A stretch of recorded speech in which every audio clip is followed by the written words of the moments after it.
Assalamualaikum warahmatullahi wabarakatuh.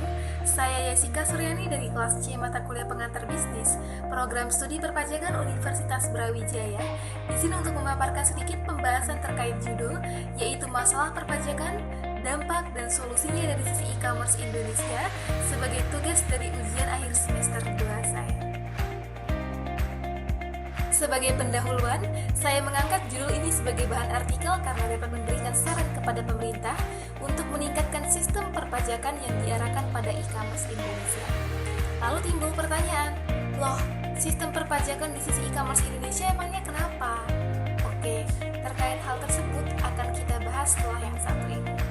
Pertama-tama, tulisan artikel ini bertujuan untuk mengetahui permasalahan dalam bidang perpajakan yang dialami e-commerce di Indonesia beserta dampak dan solusinya, sehingga dapat dihasilkan rumusan masalah antara lain yang pertama, apa saja permasalahan dalam bidang perpajakan yang dialami e-commerce di Indonesia, yang kedua, apa akibat dari kegagalan dalam memungut pajak pada transaksi e-commerce, dan yang ketiga, apa solusi yang tepat untuk diterapkan guna memecahkan masalah dalam bidang perpajakan yang dialami e-commerce di Indonesia.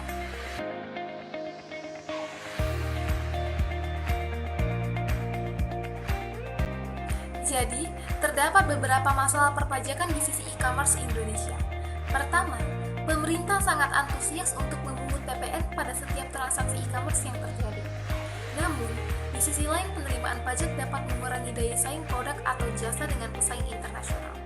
Anda bisa bayangkan kalau setiap transaksi e-commerce dikenakan PPN, apalagi PPN kita sekarang naik 11%, diperkirakan kita akan kalah dengan pesaing internasional yang kemungkinan besar menjual produk yang lebih murah daripada kita, contohnya Cina. Bahkan saat ini saja, banyak dari kita membeli produk luar secara online. Jika ini terus berlanjut, jelas pemerintah akan kehilangan banyak pendapatan di masa depan.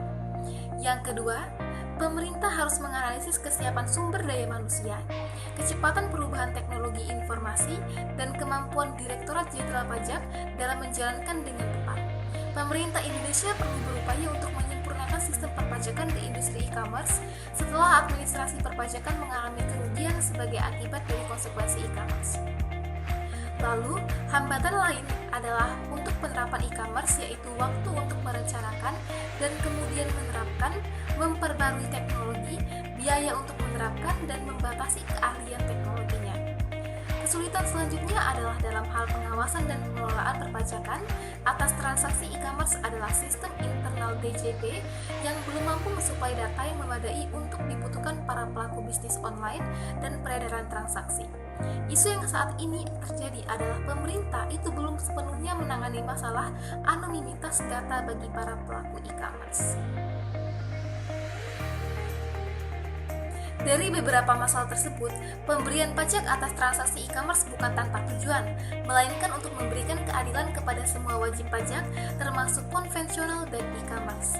Kegagalan dalam memungut pajak atas transaksi e-commerce akan berdampak pada gagalnya penerapan prinsip keadilan dalam penegakan hukum, sehingga mengakibatkan ketidakseimbangan persaingan antar pengusaha karena beban pajak yang tidak seimbang di antara para wajib pajak tersebut, serta penerimaan negara yang dari pajak yang tidak seimbang.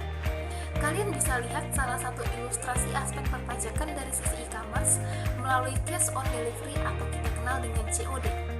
Dari sisi penjual di e-commerce, mereka mendesain produk mereka, lalu dipromosikan dan jika ada data dari konsumen mereka akan simpan. Lalu dari sisi konsumen akan membuka website e-commerce, lalu mereka mencoba melihat barang apa yang sedang mereka butuhkan, dan jika mereka tertarik, mereka akan check out barang tersebut. Barangnya keluar dari gudang, lalu diantar ekspedisi, setelah sampai di lokasi baru dibayar dan konsumen akan mendapatkan barang yang diinginkan. Namun, perlu diingat, ilustrasi ini bukan tanpa hambatan. Hambatan yang biasa ditemui adalah salah informasi data ataupun alamat penerima yang tidak ditemukan. Lalu, solusi untuk masalah yang saya sebutkan tadi adalah yang pertama, pemerintah harus menginovasikan hal-hal yang membuat warga lokal untuk membeli produk Indonesia, bukan produk luar negeri. Lalu yang kedua, pengetatan izin perdagangan dan izin pembukaan situs dalam konteks perdagangan di Indonesia, pemantauan data pengiriman, serta pemantauan transaksi. Lalu yang ketiga, Direktorat Jenderal Pajak dapat melakukan verifikasi terhadap website atau situs e-commerce untuk mengetahui siapa pelaku e-commerce tersebut, dan umumnya ditampilkan nomor rekening penjual sehingga memudahkan untuk menentukan siapa yang menerima penerimaan. Lalu yang keempat, pihak berwajib harus membuat sosialisasi dan melakukan pelatihan pada masyarakat agar setiap jenis pemasaran yang dilakukan dapat dikenai pajak, di mana imbal hasil dari pajak tersebut akan tetap kembali ke masyarakat. Baiklah, sekian pemaparan saya terkait masalah perpajakan, dampak dan solusinya dari sisi e-commerce di Indonesia. Kurang lebihnya saya mohon maaf. Terima kasih. Wassalamualaikum warahmatullahi wabarakatuh.